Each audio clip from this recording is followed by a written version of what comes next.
इस्तकबाल है आप सभी का मुल्क की बात में। मैं हूं आपके साथ शफा कयास। खबरों का आगाज करने से पहले एक नजर सुर्खियों पर। अमेरिकी हमले नहीं रुके तो बड़ी तबाही मचाएगी ईरानी फौज। ईरान ने अमेरिकी हमलों को लेकर जारी किया अल्टीमेटम। सऊदी का नया पैकेज वीजा लॉन्च, भारतीयों के लिए आसान हुआ सफर। जौहर यूनिवर्सिटी तनाजे में AIMPLB की एंट्री, योगी हुकूमत से नोटिस रद्द करने की अपील की। भोजशाला में पहली बार नहीं हुई जुमे की नमाज, इस वाक़ये से मुस्लिम बरादरी में छाई मायूसी। मथुरा शाही ईदगाह मामले में इलाहाबाद हाईकोर्ट का फैसला, दोनों फरीकों की मांग पर अदालत ने 25 अगस्त तक टाली सुनवाई। मौलाना जर्जिस के बयान पर भड़के धीरेन्द्र शास्त्री, कहा हमारे आराध्य की तौहीन किसी कीमत पर बर्दाश्त नहीं। देहरादून में लाउडस्पीकर हटाने की मुहिम पर भारी हंगामा, मुस्लिम बरादरी ने किया जोरदार एहतजाज। वंदे मातरम की बेइज्जती पर होगी 3 साल की जेल, संसद के मानसून सत्र में बिल लाएगी हुकूमत। सोनम वांगचुक को पुलिस ने अस्पताल में किया भर्ती, मेडिकल एक्सपर्ट्स की सलाह पर किया गया भर्ती। भूख हड़ताल पर बैठे CJP चीफ अभिजीत दीपके, मंच पर रोने के बाद दीपके पर फेंकी गई स्याही। दिल्ली में SIR की तारीख बढ़ी, अब 8 अगस्त तक चलेगी घर घर मुहिम। स्काई रूट का विक्रम-1 रॉकेट कामयाबी के साथ लॉन्च, स्पेस के शोबे में भारत ने रच दिया नया इतिहास। रूसी तेल खरीद पर 100% टैरिफ की तैयारी में US, भारत ने कहा हम अपनी जरूरत के हिसाब से लेंगे तेल। ईरान ने अमेरिका से छिड़ी घातक जंग के बीच बहुत खतरनाक चेतावनी जारी की है। ईरान ने साफ चिताया है कि अब अमेरिका के खिलाफ उसका अगला हमला कहीं ज्यादा तबाही वाला होगा। ईरान के सीनियर फौजी सलाहकार ने कहा है कि अमेरिका के हालिया हमलों के बाद हालात पूरी तरह बदल चुके हैं। उनका कहना है कि अब जंग के साथ साथ बातचीत की पॉलिसी खत्म हो चुकी है और अगर अमेरिकी फौजी कार्रवाई जारी रहती है तो ईरानी फौज सिर्फ बचाव या जवाबी कार्रवाई तक महदूद नहीं रहेगी, बल्कि सीधे हमले और दुश्मन की फौजी ताकत को पूरी तरह तबाह कर देगी। ईरान की इस चेतावनी के बाद तस्वीर साफ नजर आ रही है कि जंग का दायरा बहुत जल्द बड़ा हो सकता है। मिडिल ईस्ट में लगातार बढ़ती टेंशन के बीच ईरान की तरफ से अब पहले से कहीं ज्यादा सख्त बयान सामने आ रहे हैं। ईरान के सीनियर फौजी सलाहकार मेजर जनरल मोहसिन रेजाई ने कहा है कि अमेरिकी हमलों ने हालात को पूरी तरह बदल दिया है और अब तेहरान की स्ट्रेटजी में बड़ा बदलाव आ चुका है। उनके मुताबिक अब जंग और बातचीत साथ साथ का दौर खत्म हो चुका है और अगर अगले कुछ दिनों तक अमेरिकी फौजी कार्रवाई जारी रहती है तो ईरानी फौज सिर्फ डिफेंसिव या जवाबी कार्रवाई तक महदूद नहीं रहेगी, बल्कि सीधे आक्रामक ऑपरेशन चलाने के अगले मरहले में दाखिल होगी। रेजाई का कहना है कि ईरान अब आग के बदले आग की पॉलिसी के तहत हर हमले को उसी सतह पर जवाब देगा और जरूरत पड़ने पर दुश्मन के फौजी अड्डों को निशाना बनाया जाएगा। मोहसिन रेजाई ने इस्लामाबाद समझौते को भी लगभग खत्म बताते हुए अमेरिका पर उसके बार बार वायलेशन का इल्जाम लगाया। उन्होंने दावा किया है कि अमेरिका ने हॉर्मुज में जहाजों की आवाजाही को लेकर समझौते की शर्तों का पालन नहीं किया। इसी बीच IRGC ने दावा किया है कि उसने अमेरिकी फौजी कार्रवाई के जवाब में ऑपरेशन नस्र 2 के 20वें मरहले के तहत कई जवाबी ऑपरेशन चलाए हैं। ईरानी दावों के मुताबिक कुवैत और बहरीन में अमेरिकी फौजी ठिकानों पर मिसाइल और ड्रोन हमले किए गए, जबकि बहरीन के शेख ईसा एयरबेस को निशाना बनाया गया। IRGC का ये भी कहना है कि कुवैत के अली अल सेलम एयरबेस पर मौजूद एक रडार सिस्टम को तबाह कर दिया गया और आरिद जान वाक़े अमेरिकी फौजी इमदादी मरकज को भी निशाना बनाया गया, जहाँ कई अमेरिकी फौजियों के जख्मी होने की खबर है। IRGC ने आगे बताया कि जॉर्डन में भी अमेरिकी फौजी अड्डों पर बड़े पैमानों पर मिसाइल और ड्रोन हमले किए गए, जिसमें लड़ाकू जेट्स और फौजी ढांचे को नुकसान पहुंचाया गया। इसके साथ ही IRGC ने हॉर्मुज को लेकर भी बड़ा ऐलान किया है। ईरानी बयान के मुताबिक इस स्ट्रेटेजिक पानी के रास्ते को पूरी तरह बंद कर दिया गया है और जब तक ईरान पर अमेरिकी हमले जारी रहेंगे तब तक इस इलाके से तेल और गैस की एक भी बूंद बाहर नहीं जा पाएगी। अब तेज होते फौजी हमलों और सख्त चेतावनियों ने साफ इशारा कर दिया है कि ये जंग अब किसी भी वक्त पूरे आलमी बाजार और डिप्लोमेसी को बुरी तरह तोड़ सकती है। सऊदी अरब ने भारत समेत 7 देशों के मुसाफिरों के लिए पैकेज वीजा स्कीम शुरू की है। इसके तहत अब ऑथराइज्ड ट्रैवल एजेंसी से टूरिज्म पैकेज खरीदने पर ई-वीजा, होटल बुकिंग और हवाई जहाज सफर की तमाम कार्रवाई एक वक्त में मुकम्मल हो जाएगी।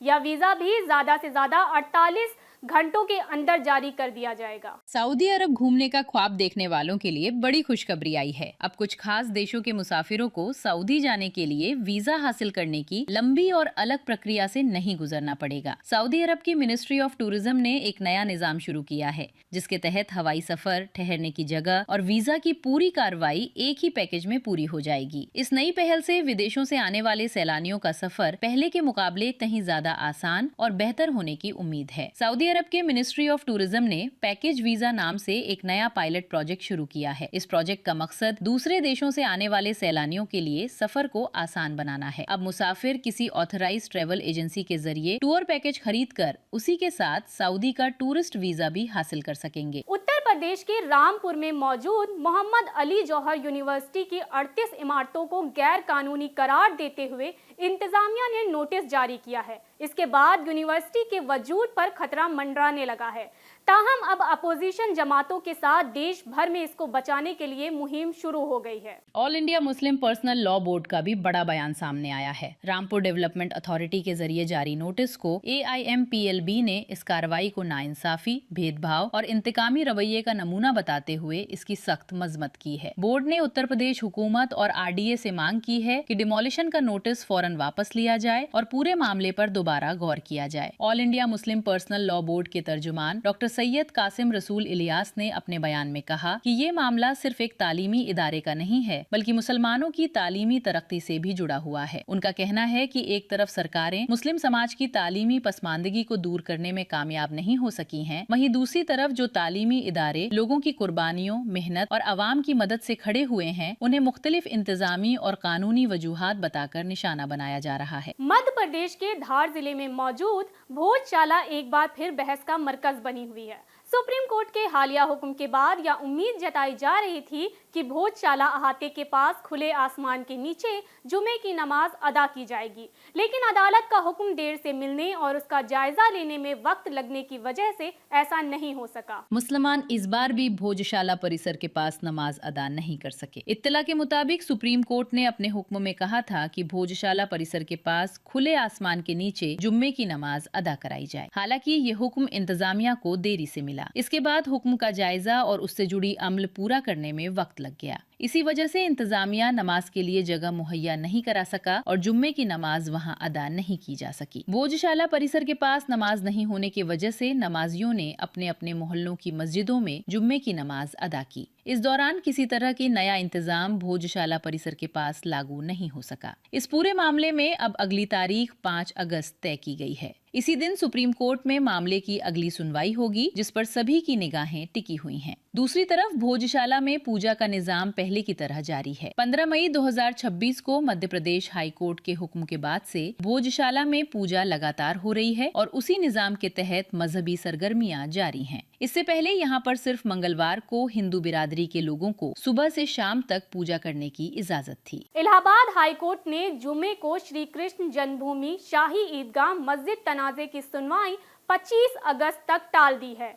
दोनों फरीकों ने मिलकर और वक्त मांगा था, क्योंकि मथुरा की जिला अदालत में सालसी की कार्रवाई चल रही है। जस्टिस अवनीश सक्सेना ने ये दरख्वास्त मंजूर कर ली और कहा कि सुप्रीम कोर्ट की हिदायत के मुताबिक सालिसी की प्रक्रिया जारी है। सुप्रीम कोर्ट ने इस मामले में लोक अदालत की अगली कार्रवाई 21 अगस्त से 23 अगस्त के बीच तय की है। अदालत का कहना है कि दोनों पक्षों ने मिलकर बताया है कि मथुरा की जिला अदालत में बातचीत के जरिए मसला हल करने की कोशिश की जा रही है, इसलिए सुनवाई को आगे बढ़ाया गया है। सुनवाई के दौरान हिंदू फरीक के एक वादी ने उत्तर प्रदेश हुकूमत और मकामी इंतजामिया को हिदायत देने के लिए एक अर्जी दाखिल की। इसमें मांग की गई है कि किसी भी शख्स या ग्रुप को जलसे, मजहबी इज्तिमा या कार सेवा के लिए तनाज़ाशुदा जगह में दाखिल होने से रोका जाए, क्योंकि ऐसी सरगर्मियों से अवामी अमन खराब हो सकती है। हाईकोर्ट ने तमाम फरीकों से कहा कि वे अगली सुनवाई से पहले इस अर्जी पर अपने एतराजात यदि कोई हों तो दाखिल करें। मौलाना जर्जिस अंसारी के मुतनाज़ा वीडियो को लेकर बवाल खड़ा हो गया है।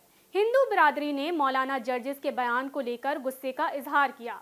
इसी कड़ी में कथावाचक और बागेश्वर धाम के पीठाधीश्वर पंडित धीरेन्द्र कृष्ण शास्त्री ने हैदराबाद से सख्त रद्दे अमल दिया। उन्होंने हैदराबाद में एक कथा के दौरान मंच से ही मौलाना जर्जिस के मुतनाज़ा बयान को लेकर वार्निंग दी। दरअसल मौलाना ने मुबैना तौर पर एक मुतनाज़ा बयान दिया था कि भगवान श्री कृष्ण 5 वक्त की नमाज पढ़ते थे। इस तबसरे पर कड़ा एतराज जताते हुए धीरेन्द्र कृष्ण शास्त्री ने कहा, अगर तुमने हमारे हिंदू मजहब पर कमेंट किया तो हम अपने पर आ जाएंगे। तुम अपने बाप को बाप नहीं मानते, इसमें तुम्हारी गलती है, लेकिन हमारे आराध्य अपराध्य पर उंगली मत उठाओ। उन्होंने सख्त लहजे में वार्निंग देते हुए आगे कहा, अगर अब हम बोलेंगे तो फिर बहुत बुरा लगेगा। धीरेन्द्र शास्त्री ने मंच से हुंकार भरते हुए कहा कि अब फालतू बयान दिया तो उनके दरवाजे पर जाकर गीता का पाठ करेंगे, जिसका महत्व शायद मौलाना को पता भी नहीं होगा। उन्होंने मौलाना जर्जिस अंसारी को चुनौती दी कि वे कभी फुर्सत निकालकर प्रयागराज आएं और वहां अपना पंचांग व इतिहास देखें। उनके बाप दादा का नाम भी कन्हैया लाल ही निकलेगा। उन्होंने कहा कि हिंदुस्तान में जन्म लेने वाला हर इंसान मूल रूप से हिंदू ही है। उत्तराखंड में धामी हुकूमत ने गैर कानूनी और सरकारी जमीन पर कब्जे के नाम पर मुबैना तौर पर बड़े पैमाने पर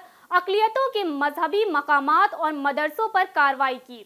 वहीं अब रियासत के दारुल हुकूमत देहरादून में मजहबी जगहों से लाउडस्पीकर हटाने की कार्रवाई को लेकर तनाजा खड़ा हो गया है। मुस्लिम समाज के लोगों ने हुकूमत और इंतजामिया पर संगीन इल्जाम लगाए हैं। पुलिस की इस मुहिम के बाद अब मुस्लिम बिरादरी के लोगों ने मोर्चा खोल दिया है। उनका कहना है कि नियमों के नाम पर की जा रही कार्रवाई में मजहबी जगहों पर लगे ऐसे माइक भी हटाए जा रहे हैं जिनसे किसी तरह की परेशानी नहीं हो रही थी। इस मुद्दे को लेकर को अक़लियती तबके के लोगों ने जोरदार मुजाहिरा किया। उन्होंने सवाल उठाया कि क्या हुकूमत और इंतजामिया को सिर्फ मजहबी मकामात की आवाज ही नजर आ रही है। देहरादून में सीनियर सुपरिंटेंडेंट ऑफ पुलिस की हिदायत पर पुलिस ने कई इलाकों में मजहबी जगहों से लाउडस्पीकर हटाने की मुहिम चलाई। पुलिस ने सुप्रीम कोर्ट के हुक्म का हवाला देते हुए ज्यादा तेज आवाज वाले लाउडस्पीकरों को हटाने की कार्रवाई की। इस दौरान कई मजहबी जगहों से माइक और लाउडस्पीकर उतारे गए। हालांकि मुस्लिम बिरादरी के लोगों ने पुलिस और इंतजामिया पर एक तरफा कार्रवाई करने के इल्जाम लगाए। पुलिस की इस कार्रवाई के खिलाफ मुस्लिम समाज के लोगों ने विकासनगर तहसील पहुंचकर एहतजाज किया। मुजाहिरीन ने डिप्टी डिस्ट्रिक्ट मजिस्ट्रेट विकासनगर के जरिए राष्ट्रपति के नाम मेमोरेंडम भेजा। इस मेमोरेंडम में पूरी कार्रवाई को गैर कानूनी बताते हुए इसे रोकने की मांग की गई है। मरकजी हुकूमत पार्लियामेंट के आने वाले मानसून सेशन में एक बिल पेश करने जा रही है।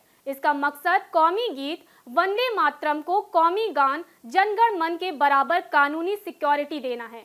अगर यह बिल पास हो जाता है तो वंदे मातरम के गायन की जानबूझकर तौहीन करने या उसमें रुकावट डालने पर 3 साल तक की कैद, जुर्माना या दोनों हो सकते हैं। राष्ट्रीय सम्मान के अपमान की रोकथाम बिल 2026 को मॉनसून सत्र के दौरान पेश करने, उस पर गौर करने और उसे पास करने के लिए लिस्ट किया गया है। ये सत्र 20 जुलाई से शुरू हो रहा है। इस तजवीज शुदा कानून का मकसद 1971 के पुराने एक्ट में तब्दीली करना है, जिसके तहत अभी सिर्फ तिरंगे, आईन और राष्ट्रगान के अपमान पर सजा का इंतजाम है। नए संशोधन के मुताबिक जो कोई भी जानबूझकर राष्ट्रगान या राष्ट्रीय गीत के गायन को रोकता है, उसमें बाधा डालता है या रुकावट पैदा करता है, उसे 3 साल तक की जेल या जुर्माना भुगतना पड़ सकता है। बिल के मकसद में साफ कहा गया है कि हालांकि वंदे मातरम को लंबे समय से राष्ट्रगान के बराबर सम्मान दिया जाता रहा है, लेकिन अभी इसके गायन की हिफाजत के लिए कोई खास कानूनी धारा मौजूद नहीं थी। जंतर मंतर से दिल्ली पुलिस ने भूख हड़ताल पर बैठे सोनम वांगचुक को हटाकर अस्पताल में भर्ती करा दिया है।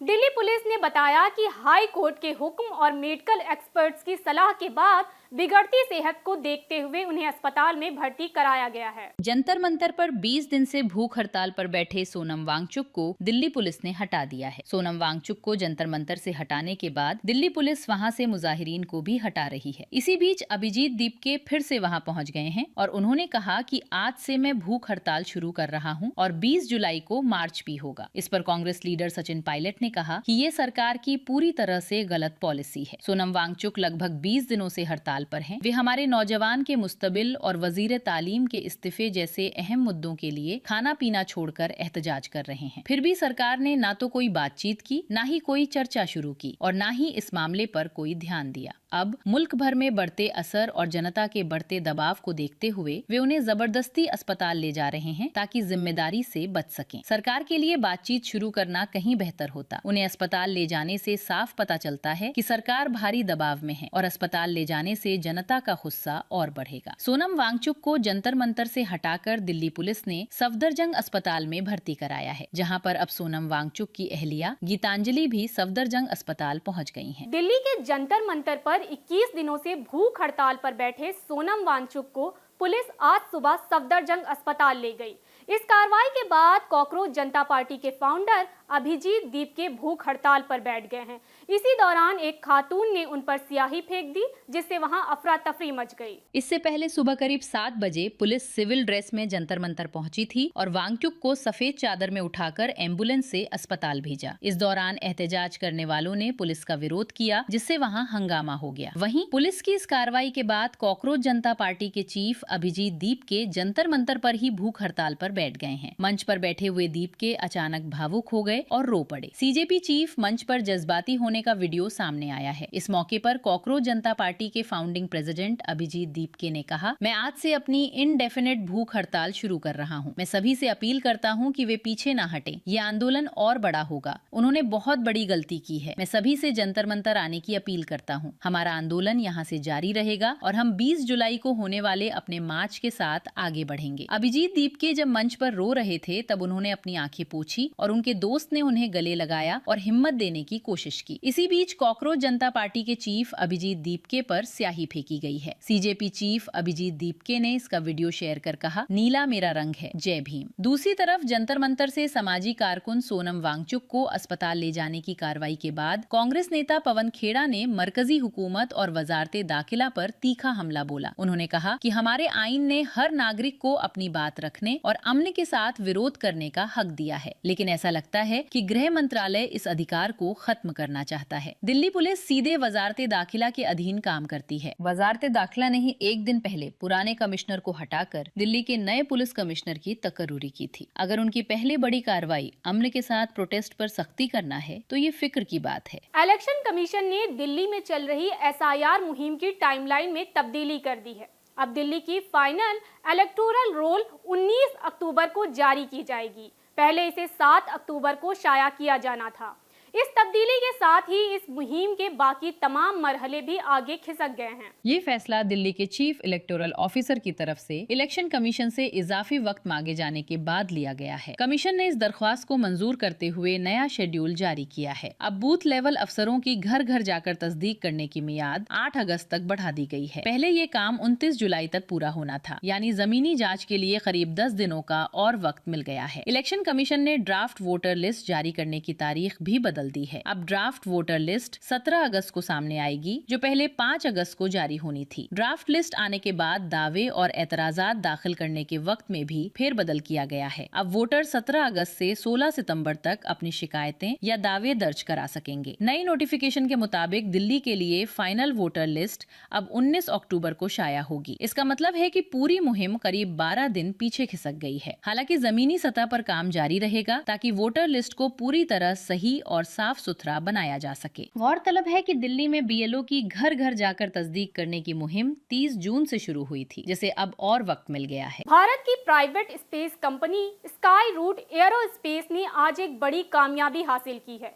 कंपनी का विक्रम-1 रॉकेट श्रीहरिकोटा के सतीश धवन स्पेस सेंटर से कामयाबी के साथ लॉन्च हो गया। ये भारत के प्राइवेट सेक्टर की पहली ऑर्बिटल रॉकेट लॉन्चिंग में से एक है, जिसने पूरे देश को फख्र का मौका दिया है। विक्रम एक रॉकेट सुबह करीब 11:30 पर लॉन्च किया गया। रॉकेट ने तय वक्त पर अपने तमाम मरहले पूरे किए और सैटेलाइट को सही ऑर्बिट में पहुंचा दिया। इसरो के वैज्ञानिकों ने इस लॉन्चिंग की पूरी प्रक्रिया की निगरानी की। इस मिशन का नाम आगमन रखा गया है। ये लॉन्च सिर्फ स्काई रूट के लिए ही नहीं, बल्कि भारत के पूरे प्राइवेट स्पेस सेक्टर के लिए भी एक बहुत बड़ा मौका है। साल 2020 में हुकूमत ने स्पेस सेक्टर में बड़े बदलाव किए थे, जिसके बाद निजी कंपनियों को भी रॉकेट, सैटेलाइट और लॉन्च सर्विस पर काम करने की इजाजत मिली। स्काई रूट इससे पहले 2022 में विक्रम एस नाम का सब ऑर्बिटल रॉकेट लॉन्च कर चुकी है, लेकिन उस मिशन में सैटेलाइट को ऑर्बिट में नहीं भेजा गया था। इस बार का मकसद अलग है। विक्रम एक कई ग्राहकों के छोटे सैटेलाइट्स को जमीन से करीब 450 किलोमीटर ऊंची लो